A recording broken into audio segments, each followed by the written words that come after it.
Hello, good people of YouTube. Mountbatten here, and today we're going to be discussing something that's been mentioned in a lot of the comments on some of my videos recently. And yes, I have been talking about the small links and HE spam a lot recently. I was really salty about it last week because it just seemed like every game that I was in last week, it was like 2 or 3 small links per side, and just it's an extremely aggravating ship to play against. Just I think it's safe to say that just about everyone does agree on that, and naturally, I was salty about getting it over and over and over last week. And something that was said a lot in the comments is, "Well, you're an idiot," oh, and you'd be surprised how much that's like quoting what people were saying. But you're an idiot. You're stupid. Why in the world are you running a secondary build instead of a survivability build? And the video in course in question was the rant video, which is clearly labeled rant. I even said I was salty before I even went in to, the ranting part of said rant video. But anyway, the point of the comments were you should be running a survivability build and fire prevention rather than a secondary build. And therein lies the current issue I have with high tier games in the current meta. And that is, yes, survivability builds are pretty much almost required at tier 10 in order to survive for any long period of time nowadays. And my big argument, and I've responded to a couple of comments, but people continually say, not that I believe they're going to go there and read every single comment, of course not, but just so I'm getting this out here, my belief is that in World of Warships, you should be able to go with a build that builds into the strength of your ship, and you should still be alright. Now, be alright, what does that mean? Do I mean you should be dominating the battlefield? No.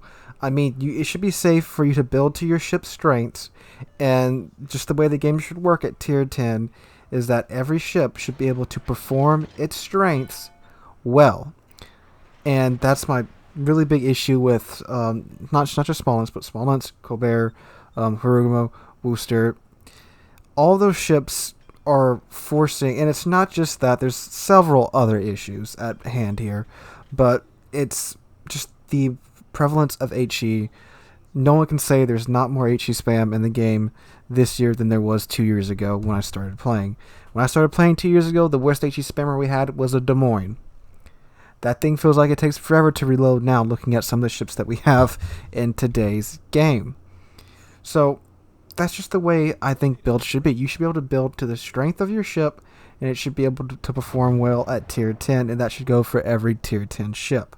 Not just the Kurfürst, the Kremlin, and the Yami, and the Harugumo, and the Wooster, and the Henry, and the whatever. Every tier 10 ship, heck, at every tier, you should be able to build into the strength of your ship, and that build should still be a viable build. That is at least, if there's only going to be one viable build for a ship in whatever meta of the game that's going on, it should be what that ship is designed for.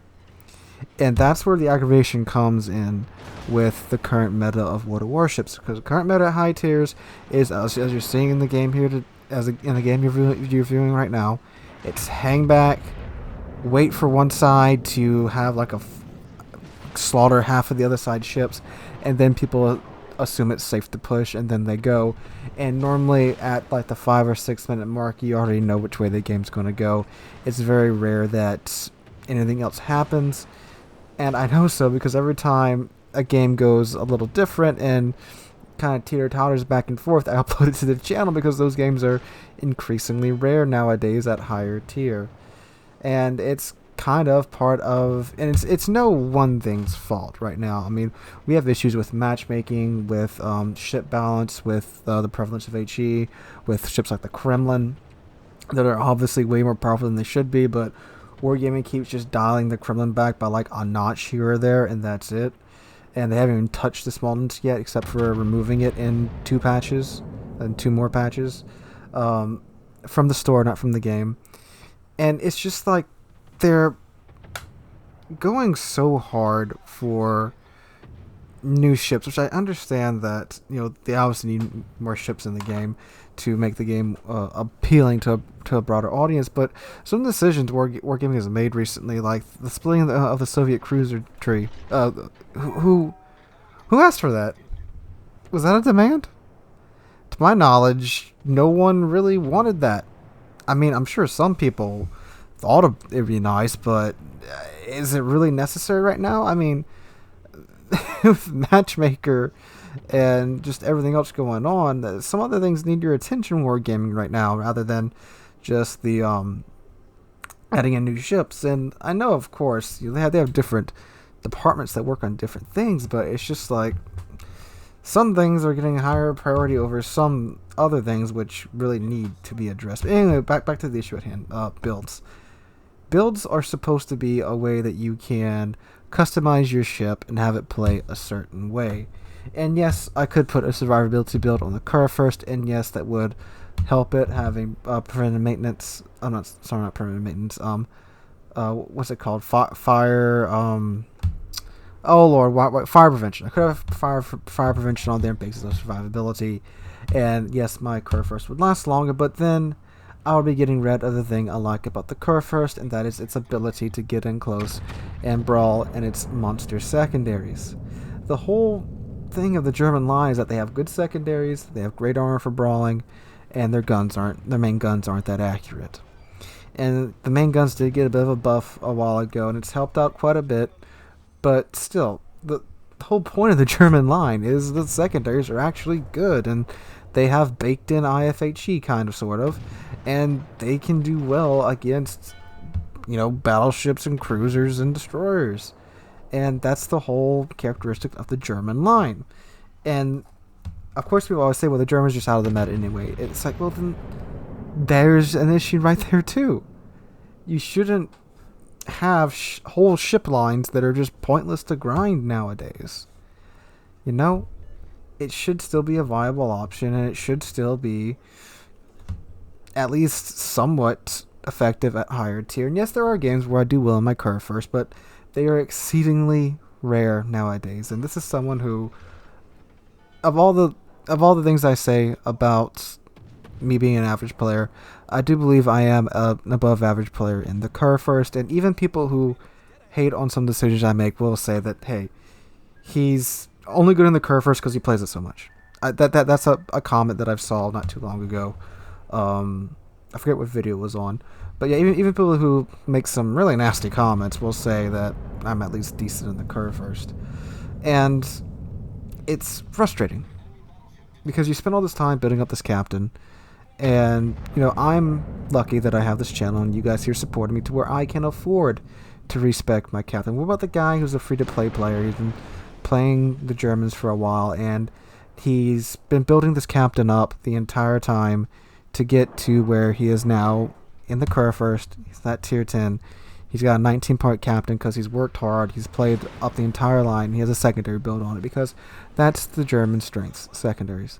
And now he has to go and put a survivability build on it, and either has to cough up the money for further the blooms, or the free XP to retrain him, or the commander XP to retrain him.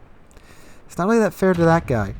And I'm just using the Germans as an example because it's, of course, the line that I play the most. But on my other ships, sure, I have preventive maintenance on quite a few ships. On the Yami, I have fire prevention because it's just it's a slow ship. It's very vulnerable to cruisers and destroyers, so naturally, yes, I have fire prevention on that. On Kremlin, the OP monster, yes, I have fire prevention on that because that builds into the strengths of the Kremlin. On the Montana, I still have an AA build on that because I don't play Montana that much, and yeah, its strength used to be AA, but now it's, just kind of okay at everything. On the Conqueror, I have fire prevention because, again, it's a very tanky ship with a lull hill that's kind of vulnerable to HE because it is so lightly armored and it's just coated in 32 millimeters of armor. So yes, I have fire prevention on that ship as well. I build what the battleship's strengths are. I mean, I'm a battleship main. I have a pretty good idea of what their strengths are, so that's how I build them. I used to run kind of silly builds on Yami, just because, it's Japanese, didn't really care that too much about it. But now that I've kind of realized it is supposed to be a sniper, and much as I don't like sniping, I have that build on it now too because that's its strength. Republic, I have a second build on Republic. Republic can kind of go either way with either a good AA build or a good secondary build. It can also be a main battery build with a survivability build. but I choose to do a secondary build because you can get some silly 12-kilometer secondaries on the Republic, and heck, they're actually pretty good against cruisers and destroyers, and even against battleships because they're pretty good at starting fires. So yeah, that's how I think you should be able to build your ships. You should be able to build them to their strengths and how you want them. Now, of course, if you go do some completely silly build like a secondary build on the Yami like I used to do, I wasn't that great in Yami back then because I had a secondary build on it because I was like, oh, it's got a lot of secondaries. I didn't really understand how the game worked back then, but you know, yeah, we're going to leave it at that. And yeah, if you do something like that, obviously it's not going to perform as well. So just to be clear, I'm saying that you should be able to build to the strengths of your ship, and it should at least be one of the few viable builds that that ship should have in whatever meta that's going on at higher tier. And I know Wargame doesn't really control the meta, but boy, they can influence with the ships they've been introducing into the game. And yeah, I'm gonna leave that at that. That's my opinion on this. I know I got a little off topic there in the middle, but that's my thoughts on all those comments saying just put fire prevention on there and put a survivability build on your car first. That's my response to that. And let me know what you guys think down below. Should I put a survivability build on my car first? What do you think? Do you think ships should be able to build to their strengths, or do you think meta should dictate whatever build you're putting on your ship? Alright guys, let me know what you think in the comments down below. Hope you're having a great Tuesday. Hope you enjoyed the video. And I also hope to catch you guys in the next one.